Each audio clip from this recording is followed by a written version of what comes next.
Hello friends, कैसे हैं आप सब। आप सभी का आपके अपने YouTube channel sociology with Sangeeta में मैं संगीता स्वागत करती हूं।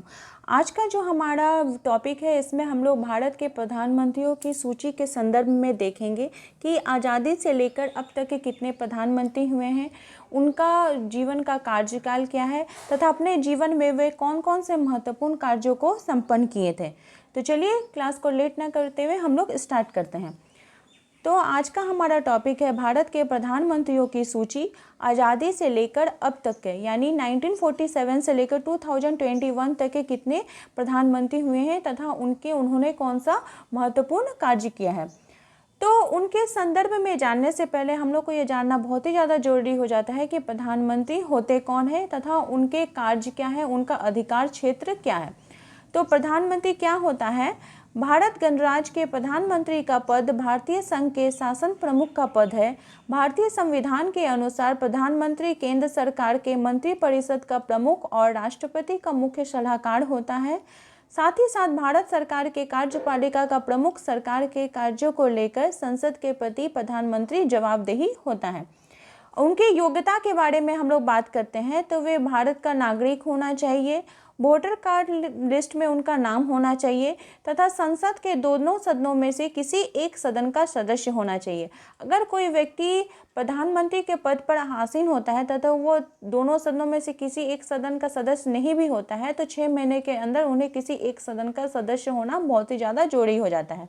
न्यूनतम आयु की बात की जाए तो 25 वर्ष प्रधानमंत्री के पद पर आसीन होने की न्यूनतम आयु है। चलिए हम लोग अपने प्रथम प्रधानमंत्री के बारे में देखते हैं। हमारे आज़ाद भारत के प्रथम प्रधानमंत्री हैं जवाहरलाल नेहरू जी, जिनका जन्म 14 नवंबर 1889 को हुआ था और वो इंडियन नेशनल कांग्रेस पार्टी से बिलोंग करते थे। इनका जन्म स्थान के बारे में अगर बात की जाए तो ब्रिटिश इंडिया के इलाहाबाद ज़िले में जो कि अभी प्रयागराज के नाम से जाना जाता है, वहाँ पे उनका जन्म हुआ था। ये लगातार 4 बार प्रधानमंत्री के पद पर आसीन हुए हैं। उनके अगर कार्यकाल के बारे में देखें तो 15 अगस्त 1947 से लेकर 15 अप्रैल 1952 तक इनका प्रथम कार्यकाल था।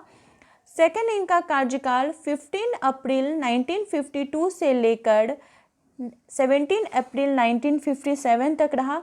तीसरा इनका कार्यकाल 17 अप्रैल 1957 से लेकर 2 अप्रैल 1962 तक रहा तथा फोर्थ इनका कार्यकाल 2 अप्रैल 1964 से लेकर 27 मई 1964 तक रहा।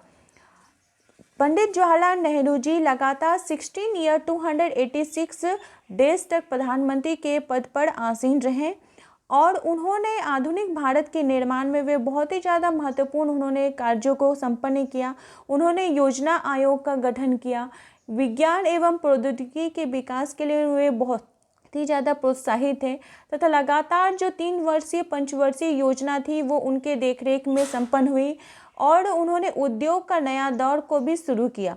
साथ ही साथ वो एशिया तथा अफ्रीका से उपनिवेश के खात्मे के लिए भी वे गुटनिरपेक्ष आंदोलन लगातार चलाए जा रहे थे। उन्होंने कोरिया युद्ध में भी वे हिस्सा लिए और उन्हें 1955 में भारत रत्न से सम्मानित किया गया। उनकी मृत्यु के बारे में देखते हैं तो उनकी मृत्यु 27 मई 1964 को दिल का दौरा पड़ने के कारण हुई। इनके मृत्यु के बाद हमारे सेकंड प्रधानमंत्री बने गुलजारीलाल नंदा जी, जो कि एक कार्यवाहक प्रधानमंत्री थे। इनका जन्म 4 जुलाई 1898 को हुआ।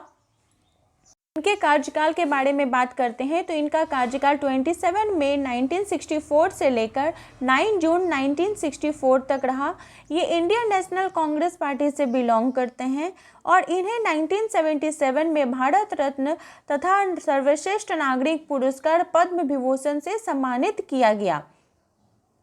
सेकंड है लाल बहादुर शास्त्री जी। इनका जन्म 2 अक्टूबर 1904 को हुआ और इनके कार्यकाल के बारे में अगर बात करते हैं तो इनका जो कार्यकाल था वो 9 जून 1964 से लेकर 11 जनवरी 1966 तक रहा। इनकी पार्टी के बारे में बात की जाए तो इंडियन नेशनल कांग्रेस इनकी पार्टी थी और लाल बहादुर शास्त्री, जो शास्त्री इनकी उपाधि है, ये इनका टाइटल नहीं है, बल्कि इन्हें काशी विद्यापीठ से शास्त्री की उपाधि प्राप्त हुई थी। उनका टाइटल श्रीवास्तव था, लेकिन वो अपना टाइटल को यूज़ नहीं करते थे। फिर जब काशी विद्यापीठ से उन्हें शास्त्री की उपाधि प्रदान की गई, तब से वे अपने नाम में लाल बहादुर शास्त्री जी जोड़ने लगे। लाल बहादुर शास्त्री जी असहयोग आंदोलन में भी उन्होंने भाग लिया। वो देश की आज़ादी के लिए बहुत बढ़ चढ़ कर हिस्सा लिए थे। उन्होंने 1930 में दांडी मार्च में भी वे गए थे। 1942 के भारत छोड़ो आंदोलन में भी इनकी भूमिका बहुत ही महत्वपूर्ण रही। उसके पश्चात भारत जब स्वतंत्र हुआ तो उन लाल बहादुर शास्त्री जी ने यूपी के सांसदीय सचिव के रूप में भी वे नियुक्त किया गया।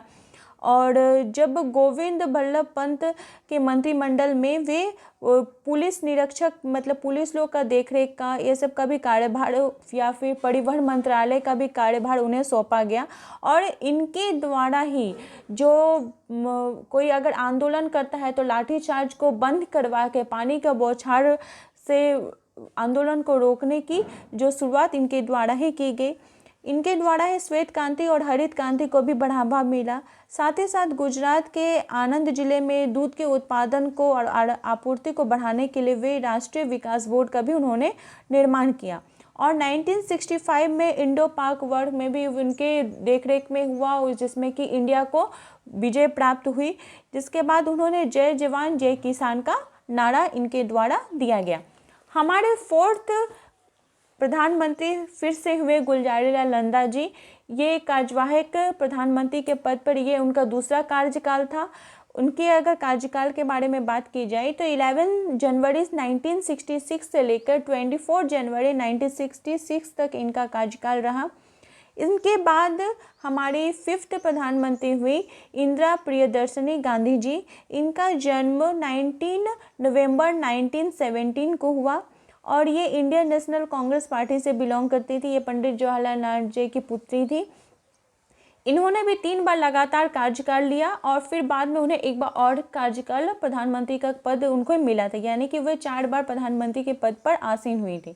इनके कार्यकाल के बारे में अगर हम लोग देखते हैं तो पहला इनका जो कार्यकाल था वो 14 जनवरी 1966 से लेकर 4 मार्च 1967 तक रहा। इसके बाद वे 4 मार्च 1967 से लेकर 15 मार्च 1971 तक रही। फिर इनका जो तीसरा कार्यकाल था वो 15 मार्च 1971 से लेकर 24 मार्च 1977 तक वे प्रधानमंत्री के पद पर आसीन रहे। 1971 में उन्हें भारत रत्न से सम्मानित किया गया और उनके कार्यकाल में ही भारत में आपातकाल की भी घोषणा की गई, जो कि 25 जून 1975 से लेकर 21 मार्च 1977 तक रहा। उनकी अगर जन्म स्थान के बारे में बात की जाए तो उनका जन्म स्थान इलाहाबाद था, जिसे कि अभी प्रयागराज के नाम से जाना जाता है। और वे 1934-35 में शांति निकेतन में रविंद्रनाथ टैगोर के द्वारा जो निर्मित विश्व भारती विश्वविद्यालय, वहाँ पे उन्होंने शिक्षा ग्रहण किया। इसके बाद वो अपनी आगे की शिक्षा के लिए इंग्लैंड चली गई थी। फिर 1941 में वे वापस भारत आए। फिर 1964 में राज्यसभा के पद पर वे सदस्य के रूप में वे सम्मानित हुई। उसके बाद लाल बहादुर शास्त्री जी के मंत्रिमंडल में उन्हें सूचना एवं प्रसारण मंत्री का पद उन्हें मिला था। चलिए हम लोग नेक्स्ट देखते हैं। इनके बाद मोरारजी रणछोड़ देसाई जी हमारे प्रधानमंत्री बन के आए। इनका कार्यकाल के बारे में अगर बात की जाए तो 24 मार्च 1977 से लेकर 28 जुलाई 1979 तक इनका कार्यकाल रहा। ये जनता दल से बिलोंग करते थे और इनके बारे में अगर बात की जाए तो मोरारजी रणछोड़ जी देसाई का जो कार्यकाल था वो 24 मार्च से लेकर 1977 से लेकर 28 जुलाई 1979 तक चला और उन्हें भारत रत्न से सम्मानित किया गया। साथ ही साथ पाकिस्तान का जो सबसे श्रेष्ठ जो सम्मान है निशाने पाकिस्तानी, उन्हें प्रदान किया गया। लेकिन चौधरी चरण जी से मतभेद होने के कारण वे अपने पूरे कार्यकाल को पूरा नहीं कर पाए और उन्होंने अपना इस्तीफा दे दिया। इसके बाद हमारे प्रधानमंत्री बने चौधरी चरण सिंह जी। इनके जन्म के बारे में अगर बात की जाए तो इनका जन्म 23 दिसंबर 1902 को हुआ था और इन्हें किसान का मसीहा, साथ ही साथ जमींदारी प्रथा का उन्मूलन, ये उनके महत्वपूर्ण कार्य थे उनके जो प्रधानमंत्री का कार्यकाल था उसमें। इसके बाद फिर उन्होंने 1954 में किसान के समर्थन में भूमि संबंधी संरक्षण कानून को बनाया। वे 2 बार यूपी के सीएम भी रह चुके हैं। वे केंद्र सरकार में गृह मंत्री के पद पे भी रहे हैं। उन्होंने मंडल और अल्पसंख्यक आयोग की भी उन्होंने स्थापना की। वित्त मंत्री और उप प्रधानमंत्री के रूप में वे राष्ट्रीय विकास बैंक, जिसे कि नाबार्ड कहा जाता है, उसकी भी स्थापना की। वो किसानों के पक्ष में बहुत ही ज़्यादा कार्य करते थे, जिसके कारण उनका जो जन्म दिन था 23 दिसंबर, इसे किसान दिवस के रूप में भी मनाया जाता है। उसके बाद जो यूपी के जितने भी वे किसान के बहुत ही हितैषी थे, जिसके कारण यूपी के जो अमोरी में जो हवाई अड्डा था उसका नाम बदलकर चौधरी चरण सिंह जी अंतर्राष्ट्रीय हवाई अड्डा रखा गया। फिर मेरठ विश्वविद्यालय का नाम बदलकर चौधरी चरण सिंह जी विश्वविद्यालय नाम रखा गया। और वे 24 हफ्ते तक लगातार प्रधानमंत्री के पद पर आसीन रहे थे। इसके बाद फिर से हमारे प्रधानमंत्री बने इंदिरा प्रियदर्शनी गांधी जी, जिनका ये चौथा कार्यकाल था। और इन्होंने 14 जनवरी 1830 से लेकर 31 अक्टूबर 1984 तक अपना कार्यकाल को स्थापित किया। इन्होंने 1984 में ऑपरेशन ब्लू स्टार चलाया। ऑपरेशन ब्लू स्टार क्या होता है मैं आप लोगों को बता देती हूँ। इसमें क्या हुआ कि वे सेना के बहुत सारे जवानों को वे स्वर्ण मंदिर में भेजी, वहाँ पर देखने के लिए, हमला करने के लिए, क्योंकि भारत सरकार का ये मानना था कि जो सिख आतंकवादी है जनरल सिंह बिंदर को वहाँ पे स्वर्ण मंदिर में छुपा के रखा गया है, वहाँ पे उन्हें संरक्षण प्रदान किया जा रहा है, जिसके कारण सेनाओं के बीच और उन लोगों के बीच बहुत ही ज़्यादा गोलीबारी हुई, जिसमें बहुत सारे जो आम नागरिक थे उनकी भी मृत्यु हो गई। जिसके कारण दुखी होकर उनके ही 2 अंगरक्षक जो कि सिख अंगरक्षक थे, उन्हें 31 अक्टूबर 1984 को शूट कर दिया गया उनके 2 अंगरक्षकों के द्वारा। इंदिरा प्रियदर्शनी गांधी जी, इंदिरा गांधी के जो है वो महिला सशक्तिकरण की एक महत्वपूर्ण उदाहरण के रूप में प्रस्तुत हुई, जिनके कारण उनका जो निवास स्थान था उसे एक म्यूजियम के रूप में बदल दिया गया। उसका नाम रखा गया है इंदिरा गांधी मेमोरियल म्यूजियम। उसके बाद उनके नाम से बहुत सारे विश्वविद्यालय भी चल रहे हैं, जैसे Indira Gandhi national open university, Indira Gandhi technical university for women, Indira Gandhi कृषि विश्वविद्यालय Raipur, Indira Gandhi institute of development and research Mumbai, और दिल्ली का जो अंतर्राष्ट्रीय एयरपोर्ट है उसका नाम भी इंदिरा गांधी इंटरनेशनल एयरपोर्ट रखा गया। इनकी मृत्यु के बाद इनके पुत्र प्रधानमंत्री बने, जिनका नाम है राजीव रत्न गांधी। इनका जन्म हुआ था 20 अगस्त 1944 मुंबई में, और ये भी 2 बार लगातार प्रधानमंत्री के पद पर आसीन रहे। इनका जब अपना कार्यकाल वो अपने हाथ में लिए तो वो समय था 31 अक्टूबर 1984 से लेकर 31 दिसंबर 1984 तक, और इनका दूसरा कार्यकाल था 31 दिसंबर 1984 से लेकर 2 जनवरी 1989 तक। तो ये भी जो है इंडियन नेशनल कांग्रेस से बिलोंग करते थे। राजीव गांधी के कार्यकाल की महत्वपूर्ण कीर्तियों के बारे में अगर बात की जाए तो सूचना क्रांति के इन्हें जनक माना जाता है। देश में कंप्यूटर का विकास इनके द्वारा ही किया गया। साथ ही महिलाओं के लिए 35% का जो रिजर्वेशन है इनके द्वारा किया गया। इसके बाद मतदाताओं की जो 21 वर्ष आयु सीमा थी कि वो 21 वर्ष होने पर वोट डाल सकते हैं, उसे कम करके 18 वर्ष किया गया। उसके बाद पंचायती राज व्यवस्था को भी उन्होंने लागू किया, लेकिन उनकी मृत्यु हो जाने के कारण जो तमिल साइड के जो चुनाव प्रचार में जब वो वहाँ पे गए थे तो 25 मई 1991 को लिबरल टाइगर ऑफ तमिलनाडु, वहाँ की एक गुट है, आतंकवादी गुट है, जिसने उनकी हत्या कर दी थी। तो इनकी हत्या के बाद 1991 में उन्हें भारत रत्न से सम्मानित किया गया।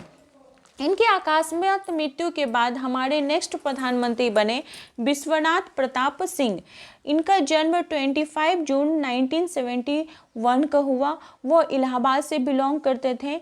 बीपी सिंह 1969 में कांग्रेस में वे शामिल हुए थे। वे यूपी विधानसभा के सीट से जीतकर आए थे। 1971 में लोकसभा के वे सांसद रह चुके हैं। 1976-77 में वे वाणिज्य मंत्री के पद पे भी वे आसीन हो चुके हैं और 1980 में यूपी के सीएम के पद पे भी रहे हैं। राजीव गांधी के कार्यकाल में वे वित्त मंत्री तथा कैबिनेट मंत्री के तथा रक्षा मंत्री के पद पे भी वे आसीन हुए हैं। लेकिन जब रक्षा मंत्री के पद पर वह आसीन थे तो उस समय बोफोर्स जो स्कैम था, बोफोर्स घोटाला के कारण उन्हें इस्तीफा देना पड़ा और फिर जनता पार्टी और भाजपा ने मिलकर एक अपना गठबंधन किया जिसमें उन्हें उनका जो कार्यकाल मिला वो 2 दिसंबर 1989 से लेकर 10 नवंबर 1930 तक उनका कार्यकाल चला। और अगर इनकी मृत्यु के बारे में बात की जाए तो 27 नवंबर 2008 को इनकी मृत्यु हो गई। इसके बाद हमारे 11 नंबर के प्रधानमंत्री बने चंद्रशेखर सिंह। इनका जन्म 17 अप्रैल 1927 को यूपी के बलिया जिले में हुआ था। इनके कार्यकाल के बारे में अगर बात की जाए तो 10 नवंबर 1990 से लेकर 21 जून 1991 तक इनका कार्यकाल चला। ये समाजवादी जनता पार्टी से बिलोंग करते थे तथा इनकी मृत्यु के बारे में अगर बात की जाए तो 7 जुलाई 2007 को इनकी मृत्यु हो गई।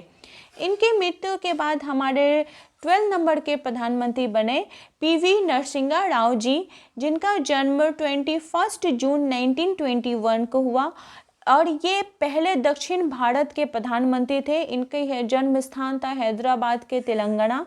और इनके कार्यकाल के बारे में अगर बात की जाए तो 21 जून 1991 से लेकर 16 मई 1996 तक इनका कार्यकाल रहा। ये इनका जो महत्वपूर्ण अगर कार्यों के बारे में हम लोग देखें तो इन्होंने विदेशी मुद्रा की स्थिति को कम किया और इनके कार्यकाल में ही यूपी के अयोध्या में बाबरी मस्जिद को विध्वंस किया गया। और उस समय यूपी के जो मुख्यमंत्री थे कल्याण सिंह जी थे और इन्होंने जब ये प्रधानमंत्री के पद पर आसीन हुए तो उस समय बहुत ही ज़्यादा आर्थिक संकट का माहौल था और जिसके कारण रिजर्व बैंक के जो गवर्नर थे मनमोहन सिंह उन्होंने वित्त मंत्री के पद पर उन्हें सम्मानित किया। उसके बाद आर्थिक संकट से निकाला गया भारत को। और अगर इनकी मृत्यु के बारे में बात की जाए तो 16 मई 1996 को इनकी मृत्यु हो गई। इसके बाद हमारे 13 नंबर के प्रधानमंत्री बने अटल बिहारी वाजपेयी जी, जिनका जन्म 25 दिसंबर 1924 को हुआ। ये एमपी के ग्वालियर में इनका जन्म हुआ था और इन्होंने 2 बार कार्यकाल को अपना प्रधानमंत्री का कार्यकाल अपनाया था। तो इनकी जो प्रथम कार्यकाल था वो था 16 मई 1996 से लेकर 1 जून 1996 तक और ये बीजेपी पार्टी से बिलोंग करते थे। इसके बाद हमारे नेक्स्ट प्रधानमंत्री हुए इंदर कुमार गुजराल जी। इनका जन्म 4 दिसंबर 1919 को हुआ और ये झेलम से बिलोंग करते थे। इनके पार्टी के बारे में अगर बात की जाए तो ये जनता दल से बिलोंग करते थे। इनका कार्यकाल था 21 अप्रैल 1997 से लेकर 19 मार्च 1998 तक। और अगर इनकी मृत्यु के बारे में बात की जाए तो इनकी मृत्यु 2012 में हुई थी। इसके बाद फिर से हमारे प्रधानमंत्री बने अटल बिहारी वाजपेयी जी, जिन्होंने अपना कार्यभार 19 मार्च 1998 से लेकर 10 अक्टूबर 1999 तक अपनाया। इनके जीवन की उपलब्धियों के बारे में अगर बात की जाए तो 11 मई 13 मई को उन्होंने परमाणु ऑपरेशन किया, जैसे कि ऑपरेशन शक्ति नाम रखा गया परमाणु शक्ति को। उसके बाद 26 जुलाई को 1999 को कारगिल युद्ध हुआ, जिसमें कि कारगिल पाकिस्तान की बहुत ही शिकस्त करारी मार हुई थी, जिसके कारण 26 जुलाई को कारगिल विजय के रूप में मनाया जाता है। इनका जो तीसरा कार्यकाल था वे 10 अक्टूबर 1999 से लेकर 22 मई 2004 तक रहा। वे बीजेपी पार्टी से बिलोंग करते थे। उन्होंने समग्र शिक्षा अभियान को चलाया। लाल बहादुर शास्त्री के द्वारा जो जय जवान जय किसान का नारा दिया गया था उसको उन्होंने बढ़ाकर जय जवान जय किसान जय विज्ञान बोला। उनके जन्म दिवस के अवसर पर 25 दिसंबर को सुशासन दिवस के रूप में मनाया जाता है। उन्होंने भारत में सड़कों के निर्माण के लिए बहुत ही ज़्यादा महत्वपूर्ण कार्य किया। उन्होंने जब पार्लियामेंट अटैक हुआ तो उसके बाद उन्होंने फिर अपना इस्तीफा दे दिया था। 2015 में उन्हें भारत रत्न से सम्मानित किया गया। हमारा नेक्स्ट हम लोग देखते हैं, हमारे नेक्स्ट प्रधानमंत्री हैं मनमोहन सिंह, जिनका जन्म 26 सितंबर 1932 को हुआ था। इनका जो कार्यकाल था वो 22 मई 2004 से लेकर 22 मई 2009 तक चला। इनके बारे में अगर हम लोग बात की जाए तो फिर इन्होंने उनका जो दूसरा कार्यकाल था वो 22 मई 2009 से लेकर 26 मई 2014 तक चला। उन्हें 1987 में पद्म विभूषण से सम्मानित किया गया। वो उनके कार्यकाल में पी चिदम्बरम वित्त मंत्री रहे और जिसके साथ उन्होंने मिलकर राष्ट्रीय ग्रामीण स्वास्थ्य मिशन योजना की शुरुआत की।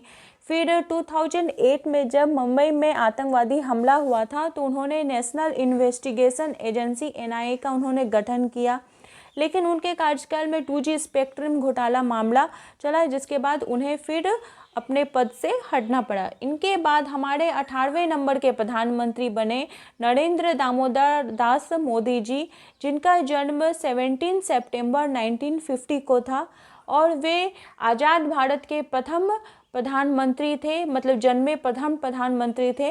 इनकी जो पार्टी थी वो BJP की थी और इन्होंने अपना जो कार्यभार था वो 26 मई 2014 से लेकर 30 मई 2019 तक उनका कार्यकाल रहा। फिर 2019 से लेकर अब तक उनका कार्यकाल चल रहा है। वे जय जवान जय किसान का जो नारा था उसे और आगे बढ़ाकर जय जवान जय किसान और जय अनुसंधान किए। उनके द्वारा बहुत ही महत्वपूर्ण कार्य संपन्न किया गया है। बहुत सारी योजनाएं मोदी जी के द्वारा बनाई गई है, जैसे स्वच्छ भारत अभियान, जन धन योजना, फसल बीमा योजना, उज्ज्वला योजना, नमामि गंगे योजना, startup India, digital India, skill India. उसके बाद जम्मू कश्मीर का जो 370 का धारा था इनके द्वारा हटाया गया। फिर 2016 का जो सर्जिकल स्ट्राइक था इनके द्वारा किया गया और ये अभी तक के हमारे प्रधानमंत्री के पद पर आसीन हैं। तो आई होप आपको आज की वीडियो बहुत ही ज़्यादा हेल्पफुल रही होगी। अगर आपको ये वीडियो पसंद आती है तो प्लीज़ आप अपने दोस्तों तक ज़्यादा से ज़्यादा शेयर करें। मेरे चैनल के साथ बने रहने के लिए आप सभी का धन्यवाद।